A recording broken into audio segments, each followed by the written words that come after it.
Exams, awam, sharp kunjani? Hey, sharp, sharp, man. Sharp, sharp. Hey, Martin, Happy New Year. Yeah, Happy New Year viewership.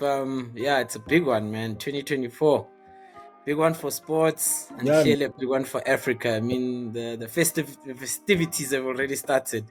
of course, of course. You're referring to the AFCON. Yeah, I'm referring to AFCON, bro. I think there's been a week of solid football, some upsets here and there, and then the usual, if you're a South African fan, where disappointment. Sure.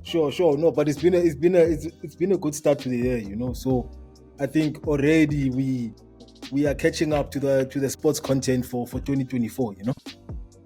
Yeah, man. I think we'll get to the sports calendar for the year later. I mean, I just wanted us to chop it up a bit on AFCON. How are you feeling? What have you seen?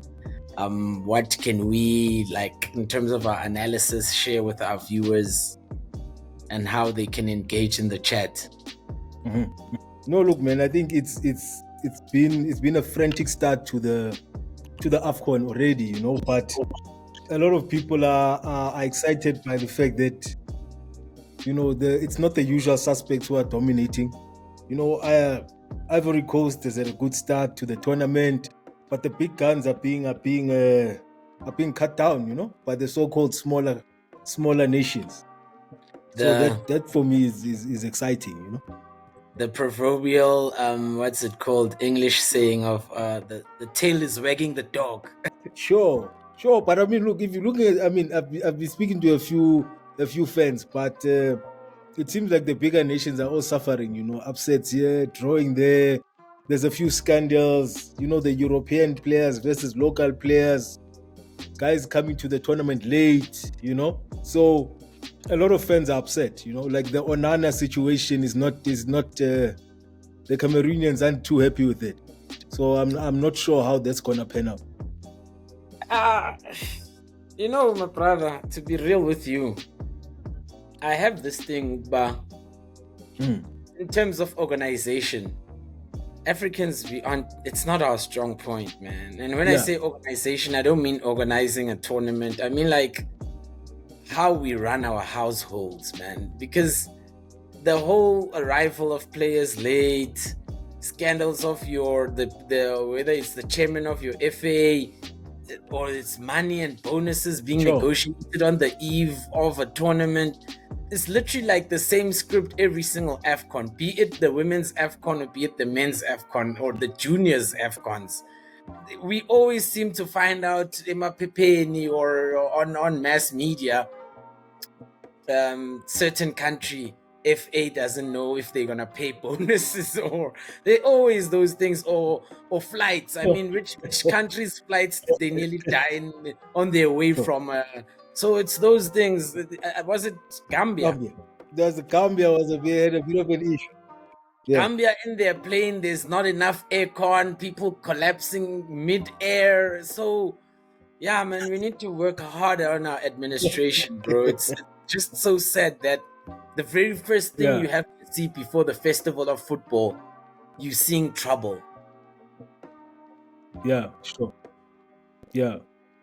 No, I mean, But look, I think trouble like the aside, organization you're referring to, just to oh yeah, carry on, carry on. yeah. No, I'm saying the organization you're referring to is the FAs.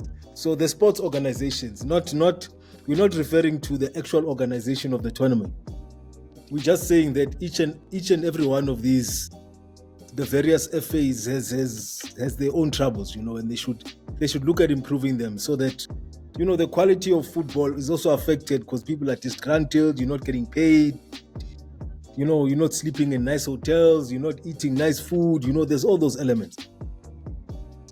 Yeah, bro. And I mean, can we just maybe push CAF in a way where they can have like their own administrative school, like football administrative school, where there's a coaching course that's mandatory. If you don't have a CAF A license, CAF Pro license, you don't sit on a bench. You don't. Can we have that for the technical side and the administrative side, bro? Just because some of these guys, if you don't push them, they won't upgrade. For them, it's just another meal ticket, man. Yeah. No, but I mean, look, I think it's that type of thing is not something that you can really, it's not as technical as coaching. You know what I mean? There's it's a profession. I mean, there are a lot of people who are professional administrators. It's just that the ones that we tend to choose, we just choose bad ones. You know what I mean? Yeah. Because there are examples of decent FAs. It's just that if your country happens to choose a terrible administrator, that's not something that the continental body can do something about. You know what I mean? Because there are examples of good FAs. I mean, the North Africans aren't doing too bad. Some of the West African teams, so it's you have pockets of excellence, but here and there you have these terrible examples. So it just depends, man, who you put into positions of power. No, but Nzam, what I'm trying to say is like every sporting code has some form of a rule book. So maybe let's say a CAF rule book for administration. Yeah. Like these are the non-negotiables. This is the bare minimum. If you don't meet these, you are sanctioned for a number of years or something intentional. Sure. No, I hear you, man. Hey, but I think it's something to consider. But I find that every time we try improve something, these certain people try find loopholes. Yeah. So it's a great idea, but it's worth putting forward. Yeah, man. Okay, travels aside, let's get to the festival of football, bro. Yeah, man. I've been enjoying some of, like you said, the minnows. I've watched Cabo Verde. Cabo Verde is doing very well. There's a major upset against Ghana. I think their style of football is quite different from the traditional African football. I'm not sure whether it's because they can see they're diminutive in stature. They kind of look up to the Portuguese and Spanish style of football, or maybe it's just about in-game management, changing it as you realize, okay, these guys are big, are slow. How can we just run circles around them and get to the other side? I've also enjoyed Namibia. Namibia is what we call like a relentless. They're relentless runners. They have pace all over that pitch. And I think also playing in the South African PSL has helped them professionalize their national team. Something we are sleeping on because we're clearly struggling, but we'll get to South Africa later. Let's just talk highlights and lowlights and predictions. Yeah. Okay. No, man. I think that to carry on in that light, Cape Verde, there's Equatorial Guinea, there's all these countries that are big surprises, And I think for me, I think Namibia will cause more upsets because they just seem like, of the SADC teams, they seem quite hungry this time around, But there's glimpses of Zambia here and there, but I still think in terms of SADC, this tournament, Namibia will be the one that's representing us in the further stages, But what is exciting me though is some of the new talent that I've been seeing on display. The teams, and the groups and the bigger nations, they'll always be hype around. But I'm always excited by the so-called smaller countries and how they show up at these tournaments. Yeah, man, and it's thing is, we make the mistake as Africans of always trying to look abroad to model ourselves on excellence. But if you compare the quality of minnows in Africa versus the minnows in Europe, you'd never see a Montenegro upset Netherlands or something. So it clearly speaks to the quality or the improvement of the quality of African football, for the mere fact that there's teams like Mozambique. I heard you speaking of SADC country teams. Mozambique now is doing very well, man. I think they have 1 point in one game. There's still 2 games to go, and quite a tough group as well. So yeah, bro, there's and also but broadening the scope of how many teams play AFCON kind of helped the product. I don't think it's something we should give the flowers to Patrice Motsepe. I think it was always in the pipeline. It's just he executed it. It was always on the desk. It's just no one had the stamina to see it through, and he saw it through, and it's showing. So with that, we'll also be able maybe to see more talent go abroad, more talent get the recognition they deserve, and not that every single time you're watching the traditional European giants, when they mention African players, it's always just West Africa and North Africa. You'll find now, like you were saying, the teams from the equator, Equatorial Guinea is looking like it's doing something decent. Yeah. Rwanda was upsetting a few countries when they were doing the World Cup qualifiers not so long ago. So Yeah. now eventually they'll start entering AFCON and playing in those. So yeah, we're doing well. I'm just disappointed in the DRC, man. I was hoping to see the DRC. There's just some countries that I have a soft spot for. For instance, I have a soft spot for in Nigeria, not because but not Yeah. because there's a personal relation or it, but more like the kind of superstars it has given us over the years, the kind of football they've played, mixing brutish, bullish football and quality flair and pace. So like I don't know, man. I'm just not feeling this Nigerian side. It has a lot of quality forward, but it doesn't have good defense. And also they're quality forward, man. It's like they wolves when they play in Europe, but they puppies when they play in Africa. Osimhen is struggling. Chikukweze is also looking like he has flashes of brilliance, but Yeah. I don't know. But you know what? But you know what? You know what the problem is, no? With a lot of these European-based players as well, and this is something that a lot of fans are always crying about, is that they seem to be more interested in playing for their clubs than their country. I was listening to a few people chat, about one of the big West African teams. They were saying, look, a lot of our players, once they reach European shores, the first challenge becomes when they get a call up, they don't seem to be interested in coming back. When they do come back, all of a sudden they think they're bigger than the team, they're bigger than the coach. They start only respecting European coaches now, So just it's a whole attitude thing, you know what I mean? I mean, if you look at, like you say, the Nigerian team of, let's say, 4 or 5 years ago, you look at the Ghanaian team, you look at the Ivorians when they had Drogba and the Yaya Torres and those guys, they seem to value playing for their country at the AFCON much more than the current crop. You know what I'm saying? So there's all those kind of dynamics that creep into the picture. So it's not that these guys aren't talented. There's talent all over the continent, but I think it's more of an attitude thing, So you rock up, all of a sudden you too big for the hotels. You don't want to go into this bus. You know what I mean? It's too hot all of a sudden. You know what I'm saying? So there are those other dynamics that people start falling into, that then make what happens on the field. It affects the product on the field. You know what I mean?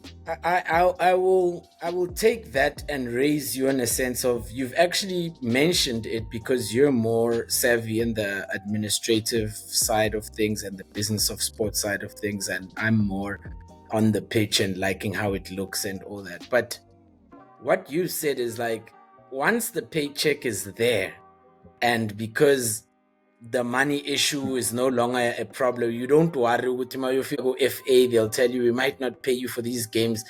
If Napoli's paid you what they needed to pay you and you've got your bonuses, why would you worry about being coached by some dude who's like a plumber, piece job, and then up a coach? Meanwhile, you're being coached by somebody at Napoli, or you've been coached by, I'm just making random examples, like your Mourinho's at Roma. You see that kind of thing.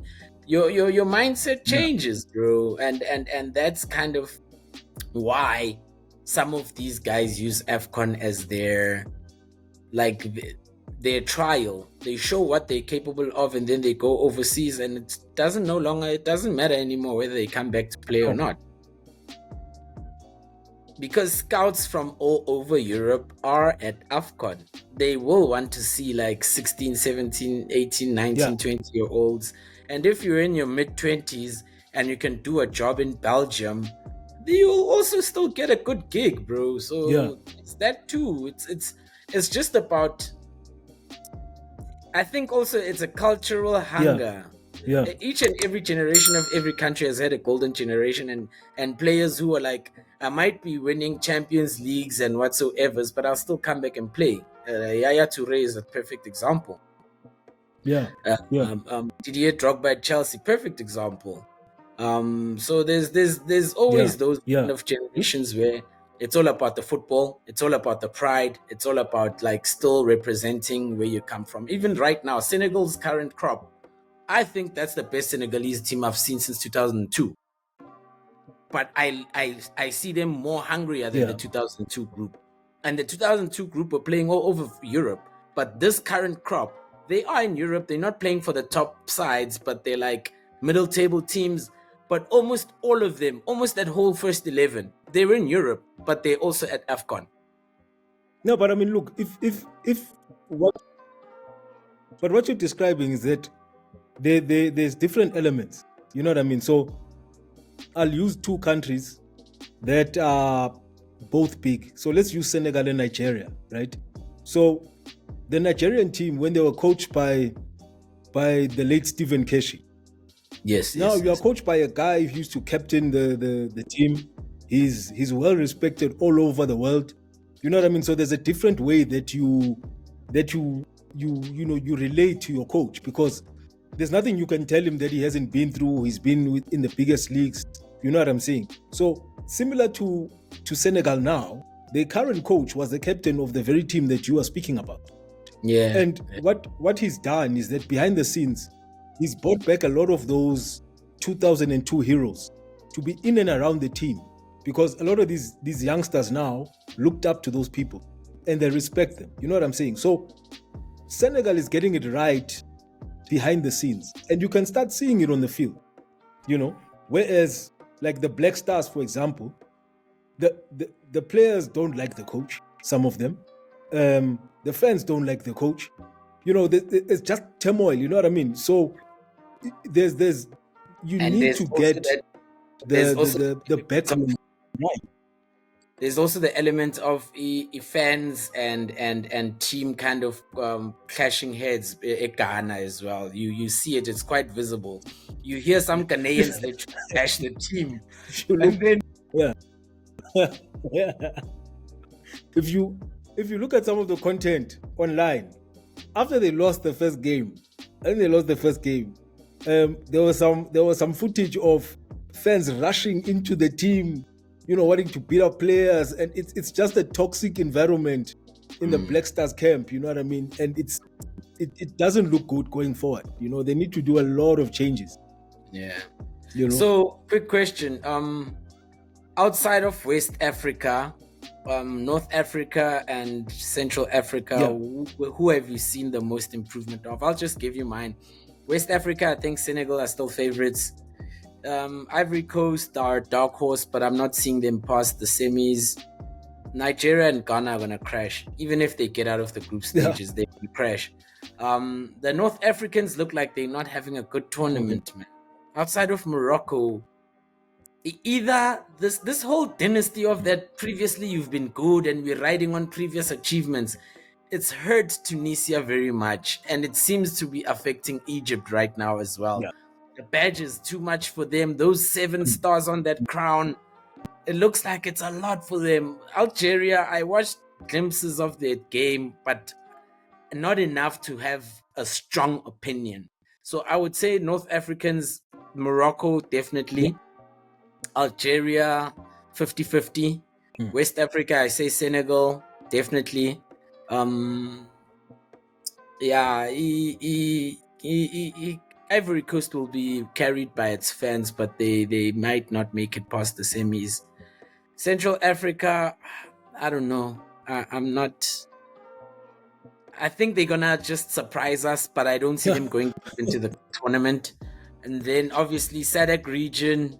Yeah. I just despise the fact that they put Namibia and South Africa in the same group. I would have loved to see Namibia just literally hold their own against some of the bigger clubs from the west or the east of Africa. Yeah. Look, I mean, I don't know, man. I haven't watched too many games. I've watched games here and there, but from what I've seen and the the hype from the fans, I think Morocco will definitely be a contender. There's just a way that they've invested in their football and behind the scenes, that they actually take football very seriously, and people with deep pockets have invested. They've gotten some of the best administrators. They build the league and the FA are working hand in hand. So of the North Africans, those are the guys that seem to be getting it right. West Africa, look, my predictions are going to be very predictable, and quite boring. But Morocco, Senegal are looking like they're doing something right. Ghana's looking like, it's a mess there, I think in terms of dark horses, you've mentioned, I think the dark horses are going to come from SADC. I haven't seen too many of the Central African guys. I haven't watched many of their games, but I think one of Namibia and Zambia are going to cause a few surprises along the way. They're gonna just upset a few of the predictions, But generally, I don't think it's gonna be that the team that wins it is not gonna be that surprising. But I think the surprises will come in the teams that reach the last 8. That's where I see a few eyebrows being raised. But there's just something about Namibia that I've seen that I think, okay, maybe something could happen. And I think the further they go without losing, I think they might spark a few surprises. Because if they go win, draw, that could be something. But I think once they lose, that could throw them off a bit. I still have a feeling Uba Mozambique are getting like a little overlooked, man. There's something there. Maybe it's just bias of them being our neighbors. Mozambique, it's giving me that vibe of getting better as the tournament is going. Those kind of teams, the team that had no chance going in, but the more they play, it's like they're locking in and locking in and locking in. Anyway, before we wrap this up, we're gonna give you look at the possibility. The young players we're calling out for this. I just wanted to find out how you feel about South Africa and its chances in the AFCON. It depends which South Africa rocks up. I still think we just the style of play that we have. It's. I think other teams have seen through it, and the players that we've picked, man. I think we left behind one or two players that could have given the team something a little different up front. I think Evidence Mohopa is a bit undercooked. I get the coach is very loyal to his players. You know what I mean? So like you tend to think, okay, there's a loyalty to your players, but you have to balance that with a bit of experience and people that can give you something different when what you have put on the field is not giving you that. You know what I mean? So now what kind of variation can you give up front? You know what I'm saying? So I don't know, man. I don't see us going far.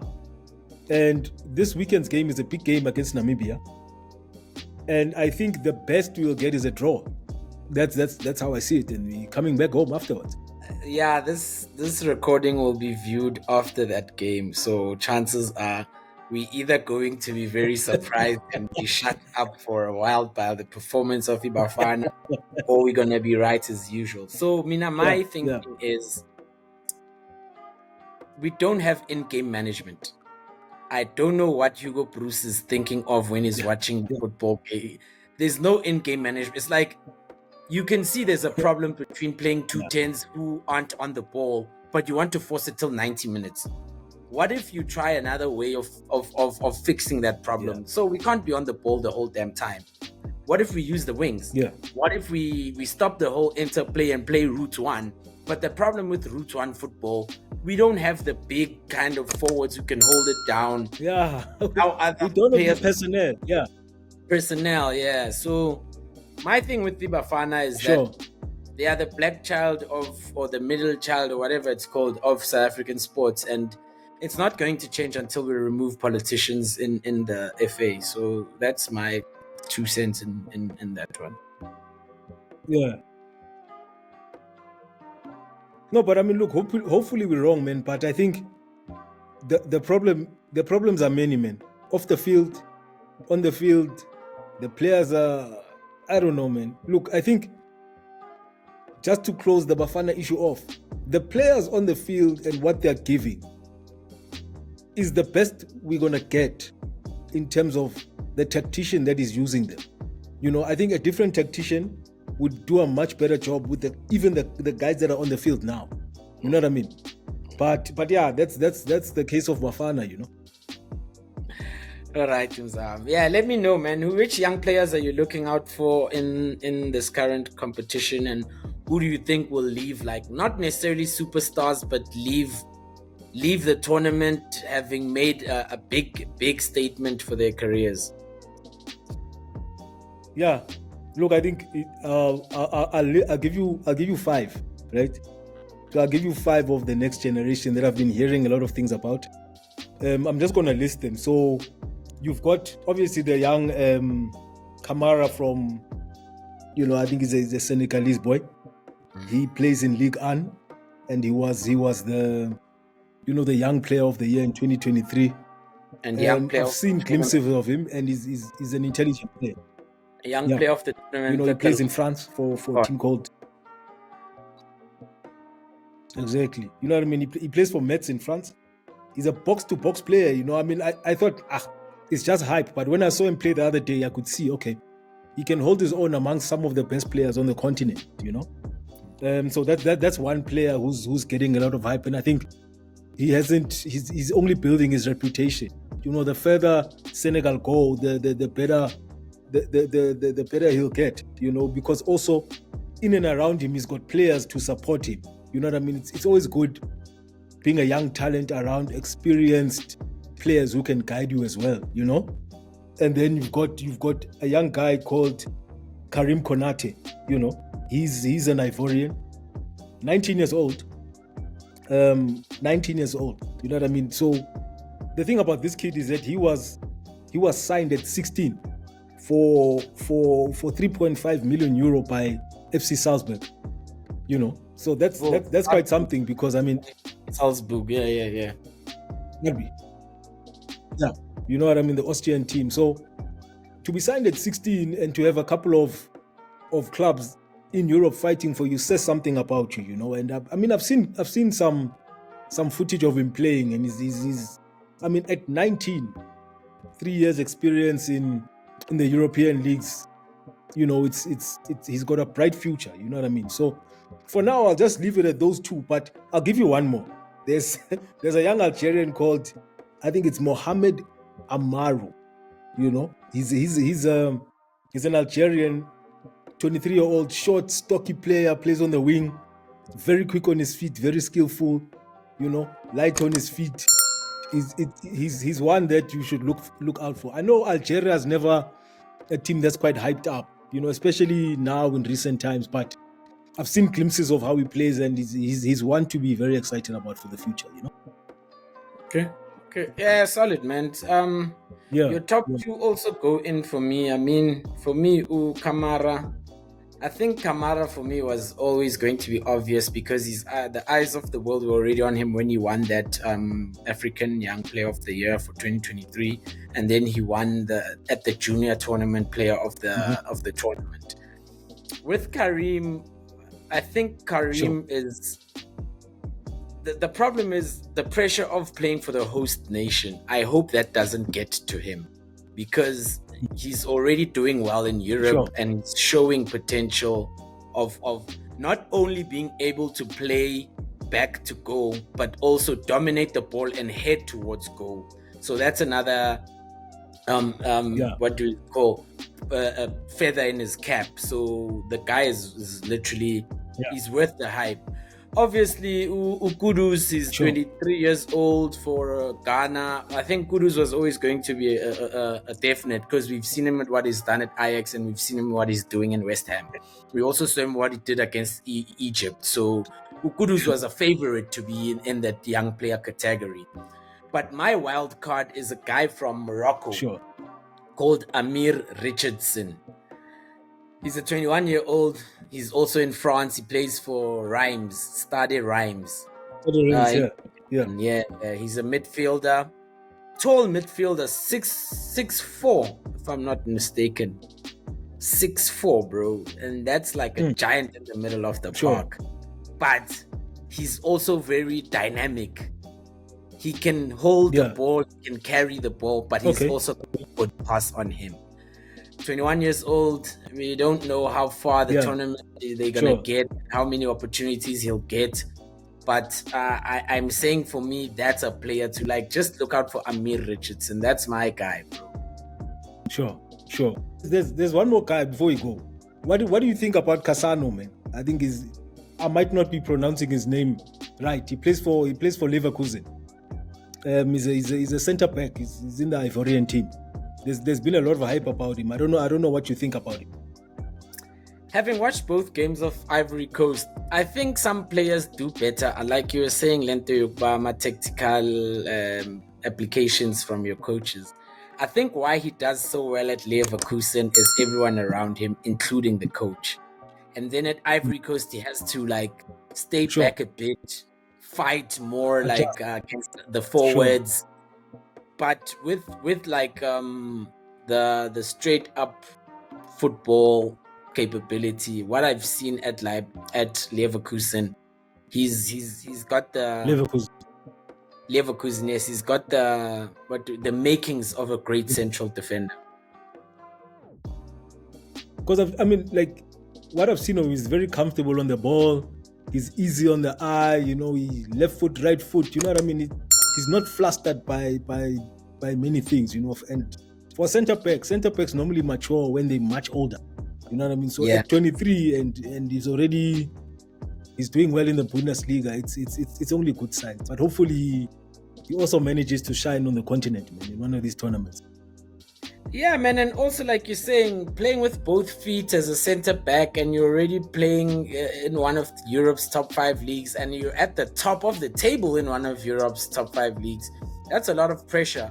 But I think with the guidance of both coaches at Ivory Coast and at Leverkusen, he should do well, but also just not allow the fame to get to his head. But that's more a SADC region problem than actual West African. I've noticed West Africans, or maybe because of their faith as well, they practice Islam. It sort of keeps them grounded.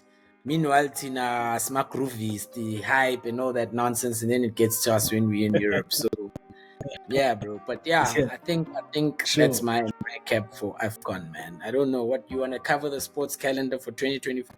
No doubt, man. I think we've said enough about AFCON for now, and I think it's still early stages. I mean, I think once we get into the knockout stage and it starts heating up, then we'll have more chats about it. But just stepping into 2024 and looking at the different events, I think I can give you maybe a top 3 for me looking forward. Obviously there's the 2024 Euros, there's the Paris Olympics. The Formula One is starting in this side of the calendar in March, and apparently there's new rules and new ways of there's just new rules in the tournament, so it should be quite interesting in seeing whether Verstappen will still dominate and the Red Bull guys will Mercedes finally get their car right. There's also those exciting parts for the F1 fans. There's a dark event for me, which I think it used to have a lot of hype. Is the cricket between is the Test series between England and West Indies. That always used to attract a lot of eyes, a lot of hype. It used to be quite a heated affair. But I don't know, since the Test space hasn't been that great in recent years, I don't know how much people will get excited about it. But in terms of cricket, there's also the T20 World Cup, so that's something big for this year. So those events for me are ones to look out for. Okay, so yeah, I don't know what you're thinking is on that. yeah, on the F1 Dava, my thing is who's willing to build a car that can fight Red Bull, man? For me, it's like the drivers are there. It's the car. We need a car that can compete. There's no car, bro. Yeah. We need a car. That's all we need in F1. Yeah, Everything else is there, bro. The drivers are there. We just need a car. Like someone just build a car, dude. That's it. No, but you know what? I mean, look, I think the problem is that with the other cars, the Mercedes guys say no, finally they're gonna get it right this year. But if they get it right, let's say they get it right, McLaren gets it right. Ferrari's been up and down, but let's say if those 4 cars get it right, it could be a nice race to the finish. You know what I mean? But if we are in this current state now, where the Red Bull car is way superior, it doesn't look that great for me, man. I think even if someone is dominant, you know what I mean? We have one dominant player. If there's at least one person or one car that's giving him, run for their money, then it makes it a bit more exciting. I mean, if you win the championship with a couple of races to go, I don't know, man, how much value it is for the spectator. Yeah, man. Yeah, but then okay, I heard you mentioned Euro. Euro, I'm not too. Yeah.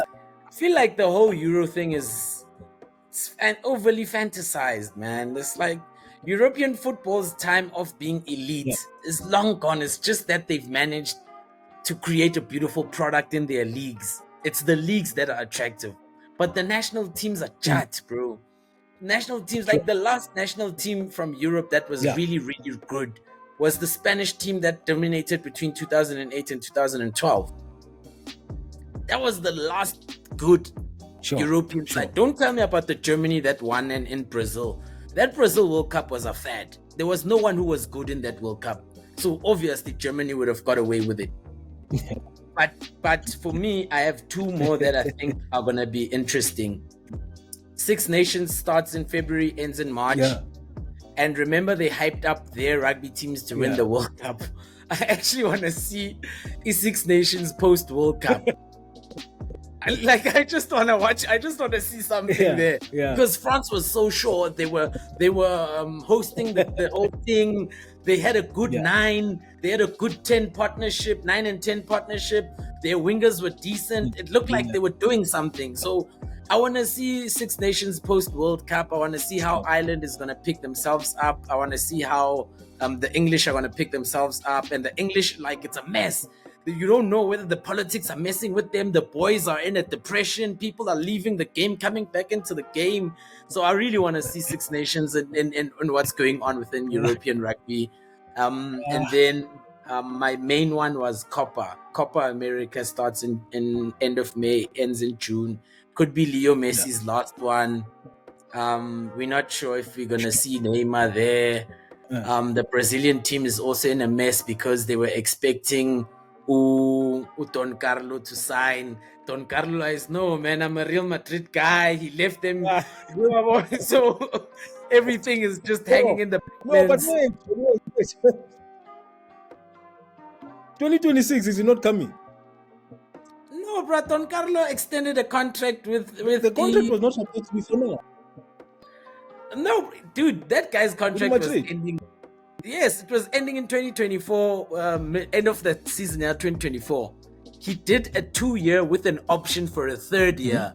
So you can't really bank on 2026. What if he extends the year in 2026? You can't bring in You can't bring in a coach a year before the World Cup. You're asking for trouble. That person needs to build within that 4-year frame. So the whole Don Carlo thing, he really did Brazil dirty, man.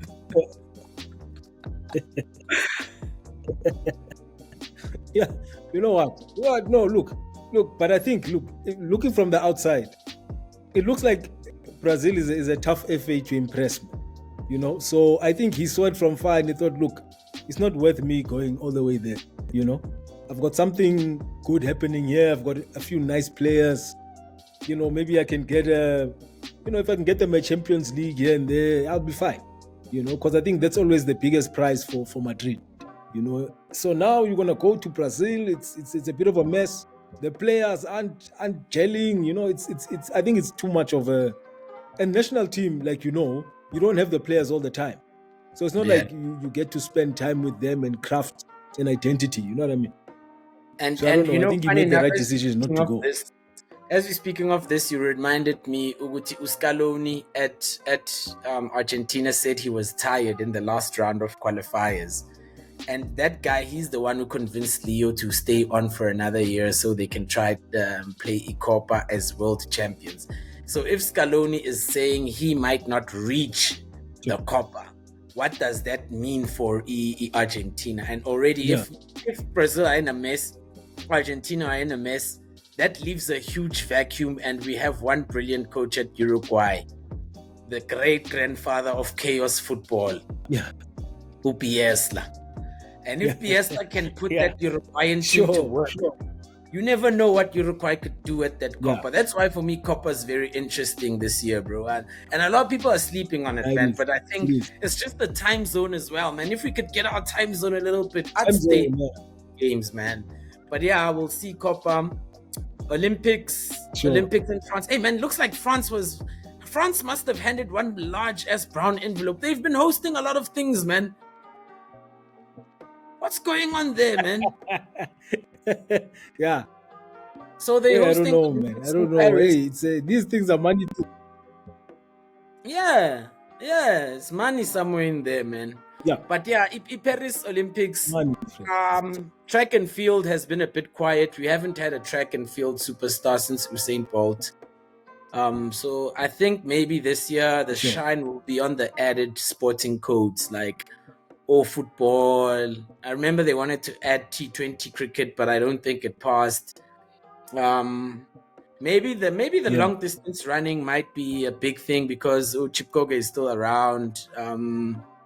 So yeah, we'll see how it goes, man. But it's the Olympics are always a festival, so yeah, we'll see how that goes.